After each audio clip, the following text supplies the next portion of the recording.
Rajanpur NA 193 کا جو election ہو رہا ہے، بائی الیکشن ہو رہا ہے، اس کے سلسلے میں میں سب لوگوں کو یہ بتانا چاہوں گا کہ پاکستان مسلم لیگ نون نے اپنی شکست دیکھ کے اس وقت اوچھے کنڈے استعمال کرنے شروع کر دیے ہیں۔ سول ایڈمنسٹریشن جو ہے وہ لوگوں کو بلا کے پریشرائز کر رہی ہے۔ جو چھوٹے ملازمین ہیں، سرکاری ملازمین ہیں، ان کی فیملیز، ان کو بلا کے کہا جا رہا ہے کہ ان کی فیملیز ہیں پاکستان مسلم لیگ نون کے کینڈیڈیٹ کو سپورٹ کریں۔ جو معتبرین ہیں ان کو بلا کے تھانے کے اندر DPO صاحب کی طرف سے کہا جا رہا ہے کہ وہ اپنی جو ہے وہ سیاسی وفاداریاں تبدیل کریں۔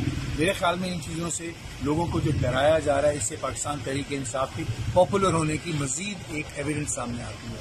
اب دیکھیں نا، پورے ملک کے اندر الیکشن ہونے ہیں اور پاکستان مسلم لیگ نون اور جو PDM کی جو کولیشن گورنمنٹ ہے وہ اوائڈ کر رہی ہے الیکشنز، کیونکہ ان کو پتہ ہے کہ اس وقت پاکستان تحریک انصاف کا جو ایک پاپولر موومنٹ ہے وہ چل رہی ہے۔ آج ابھی ہم لوگ آئے ہوئے ہیں مرزا شہزاد صاحب کے یہاں پہ مرزا شہزاد صاحب ہمارے اس علاقے کے ایک معتبر نیک نام ایک پولیٹیکل ہمارے سپورٹر اور لیڈر ہیں، اور ان کو بھی پولیس جو ہے وہ زبردستی لے کے گئی ہے۔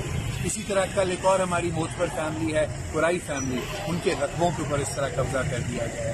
ایک اور ہمارے معتبر لوگ ہیں، ان کے اوپر تو جوئے کا پرچہ بنا دیا گیا اور معتبرین کو پکڑ کے ایک آدمی کو ان میں سے پکڑ لیا اور کہا کہ 6,000 روپے تھے، یہ لوگ جوا کھیل رہے تھے، اور باقی 5-6 لوگ وہاں سے فرار ہو گئے، بھاگنے میں کامیاب ہو گئے۔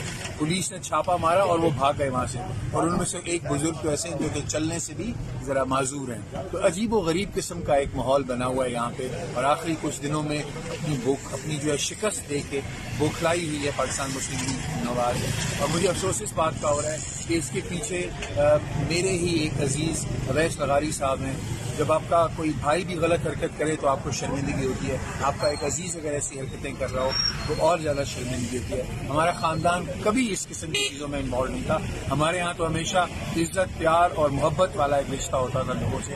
اب یہ نئی روش شروع ہوئی ہے جہاں پہ زور اور زبردستی کے ساتھ یہ کام ہے۔